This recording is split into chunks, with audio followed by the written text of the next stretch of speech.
qué se parece y en qué se diferencia la literatura de la vida?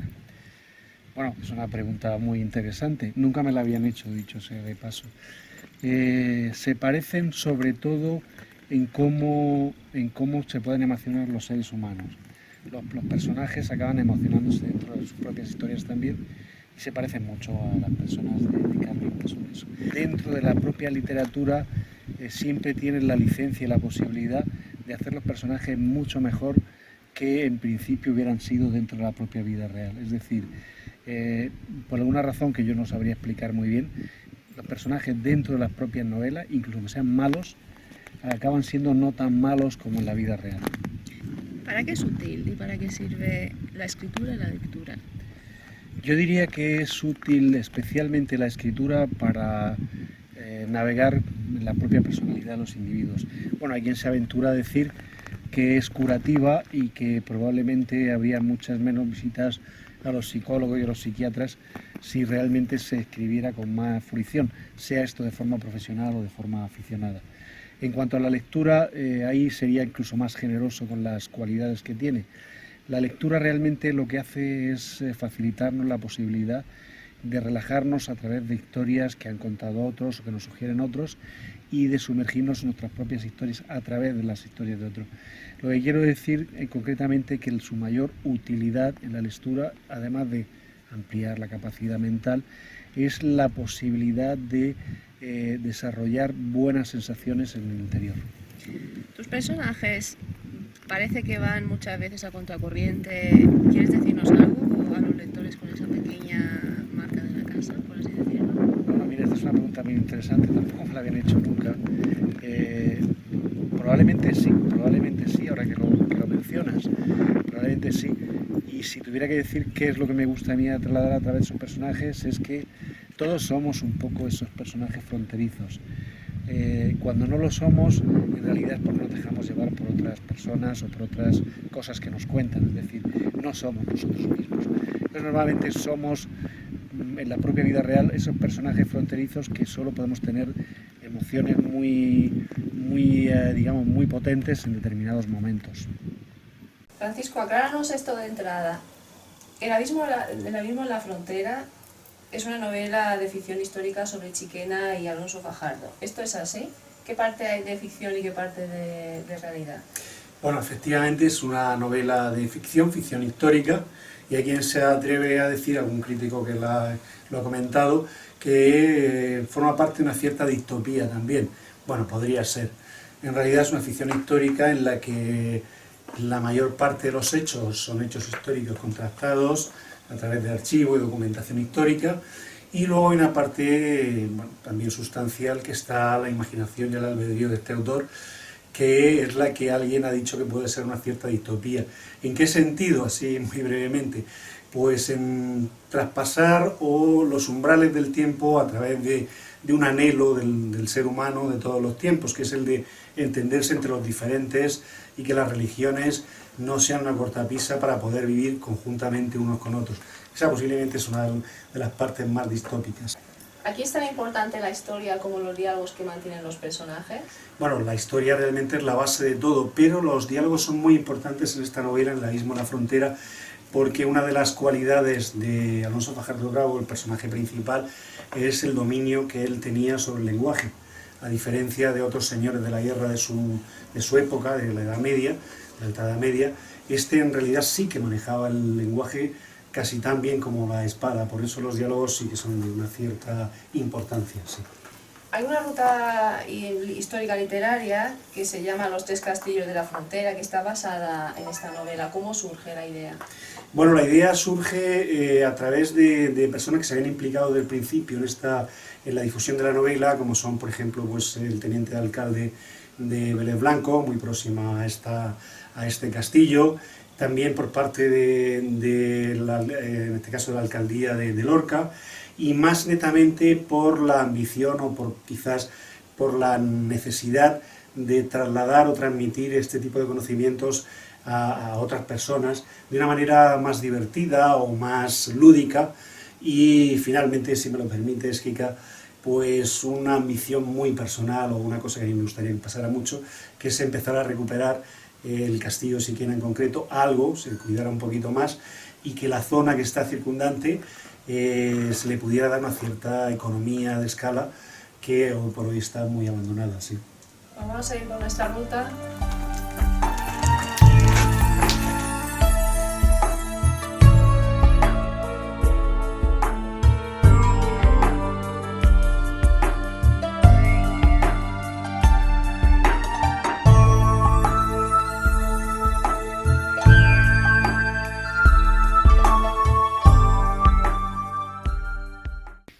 Después de Alonso Fajardo, ¿tienes pensado escribir sobre otro personaje histórico?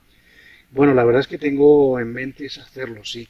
No inmediatamente, porque bueno, la próxima novela, como bien sabes, es de actualidad, de rabiosa actualidad, y es el próximo mes, pero probablemente la siguiente sí. Y hay algún personaje que me llama muchísimo la atención. Te puedo adelantar un poco, que estuve barajando entre este personaje, Alonso Fajardo el Bravo, y la Dama del Elche, que me llamaba muchísimo la atención también como personaje, en piedra en este caso, y todas las implicaciones emocionales, religiosas, pseudo-religiosas, que tiene como una figura troncal en toda la parte íbera y todo este tipo de cosas. Sí. Muy interesante. Se va a hablar mucho de Chiquena y de Alonso Fajardo, y me gustaría saber si piensas escribir más sobre ellos o esto es una historia única que se acaba aquí. No, realmente esta novela, para mi criterio, debería de tener una segunda parte. Y bueno, hay algún personaje, para aquellos que lo han leído, se lo adelanto, y aquellos que lo quieran leer, pues ya se lo van teniendo en cuenta si quieren. Hay un personaje que es uno de los hijos de Alonso Fajardo el Bravo, precisamente Diego Fajardo, que es un personaje muy curioso, porque según las crónicas de la época, en unas aparece y en otras no. Y parece ser que la relación entre padre e hijo era ciertamente tormentosa, se parecían mucho tanto en lo físico como en la personalidad, y este hijo en un momento dado desapareció de este castillo que estamos ahora mismo aquí grabando y no se volvió a saber nada de él. Entonces es una figura que a mí me despierta mucha curiosidad y me llama mucho la atención. ¿Qué ocurrió con el hijo, en realidad el hijo que debía de heredar las tierras y todo lo que poseía Alonso Fajardo el Bravo, y finalmente no se sabe muy bien qué ocurrió con él?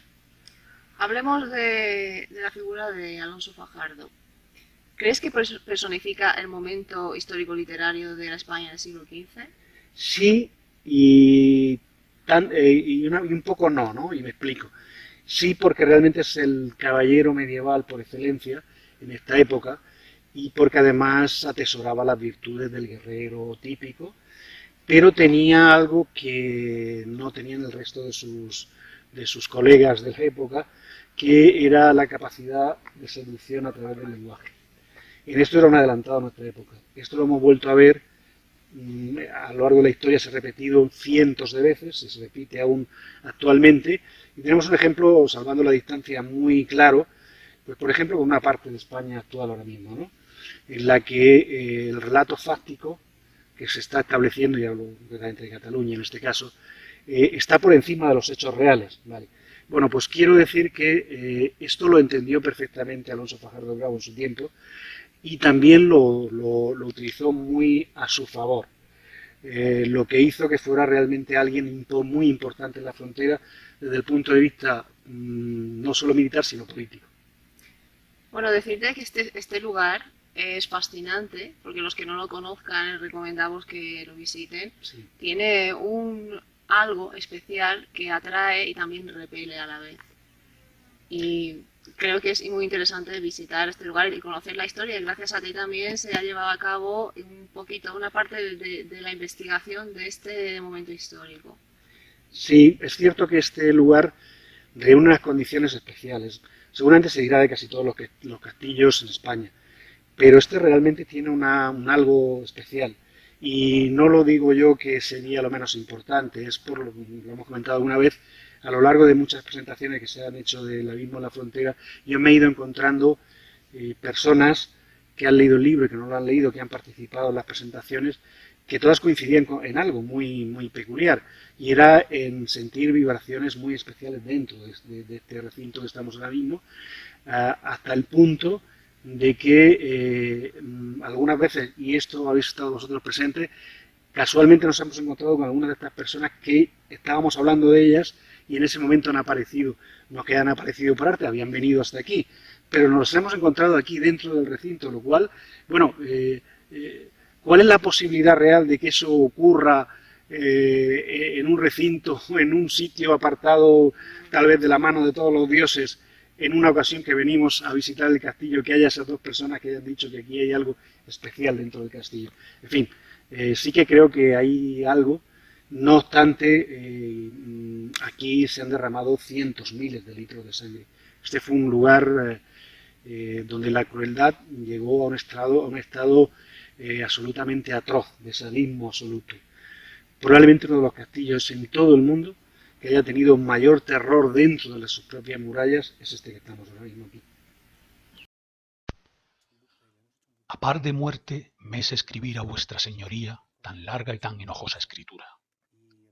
Mas como los fechos míos cada día empeoran, ya la ira vuestra contra mí crece, sin razón y justicia. Me es forzoso decir claro a vuestra señoría el fin y determinación mía, y porque de ella no puedo huir, mi corazón llora sangre, y por la pena y trabajo que mi alma recibe, me deseo la muerte. El abismo en la frontera transcurre en el reinado de Enrique IV. ¿Por qué esa época? Bueno, porque es una época que marca el inicio de la reconquista final de la ciudad de Granada, y porque Enrique IV es un personaje histórico, un rey, que tiene una personalidad muy marcada, muy decidida. Entonces choca mucho con el personaje principal de la novela, que es Alonso Fajardo el Bravo, también llamado el Cruel por otros, y porque los dos son de una personalidad muy, muy subida de tono, es decir, son muy dominantes. Entonces Alonso Fajardo el Bravo representa más bien el señor de la guerra feudal, de última hornada de la Baja Edad Media, y Enrique IV pretende modernizar un poco la relación con los súbditos, y además, una cosa muy importante, los celos entre uno y otro, en el sentido de que la frontera la controlaba Alonso Fajardo el Bravo sin obedecer normalmente órdenes de la corona, y la corona quería imponer su criterio a toda pista aquí, y necesitaba consolidarse en el territorio castellano. No queremos irnos de Chiquena sin que nos recomiendes alguna lectura. Pues mira, casualmente hace un par de días en Murcia tuvimos la Semana Internacional de las Letras y tuve el privilegio de entrevistar a Juan Elaba Galán, al que admiro como novelista histórico, pero descubrir la faceta de su novela entroncando con lo actual, más de tipo más irónico y tal, como puede ser pues eso, la Revolución Rusa contada para neófitos. Y bueno, de hecho me regaló uno de los libros que estoy leyendo ahora con mucho gusto. Entonces cualquiera de las obras de Juan Elaba Galán, que ya digo, ya yo había leído algunas cosas, como El primer planeta que tuvo en su momento y tal, pero que ha tomado un discurrir que a mí me gusta mucho, porque es una forma de recrear la historia más reciente, en este caso la Revolución Rusa. Ahora creo que se está metiendo, según nos comentó, con la época de los nazis, Segunda Guerra Mundial, y entonces bueno, él la enfoca de una manera como diciendo qué estúpidos somos todos, que estamos repitiendo siempre las mismas guerras, ¿no? Y bueno, eso me llama la atención y me recordó un poquito también, salvando las distancias, al abismo en la frontera, donde efectivamente se repetía guerra tras guerra sin que ganara ninguna de las dos partes, solo había sangre y unos pocos metros de avance o de retroceso. Muchas gracias por esta entrevista, y desde Chiquena les recomendamos que lean El abismo en la frontera. Lo que yo había visto era solo un montón de cadáveres, los que quedaban sobre el campo de batalla. Y a ningún dios o ser sobrenatural que viniera a revivirlos y a reconfortar a sus familias.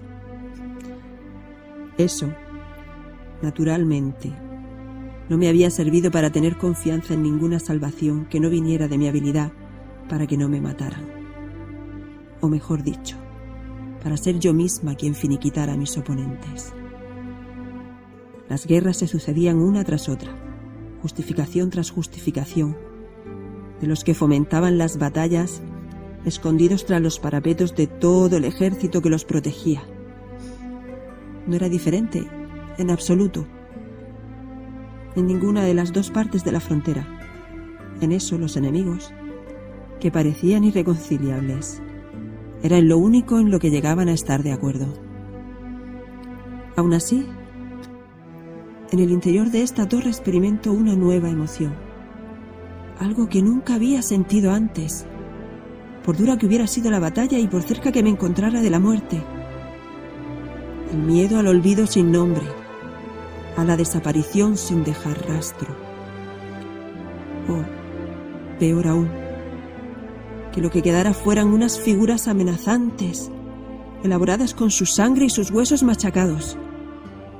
Y al mismo tiempo siento la presencia de algo macabro que se mueve a sus anchas en los alrededores de esta fortaleza de origen árabe, al que las leyendas populares llaman el Castillo del Infierno.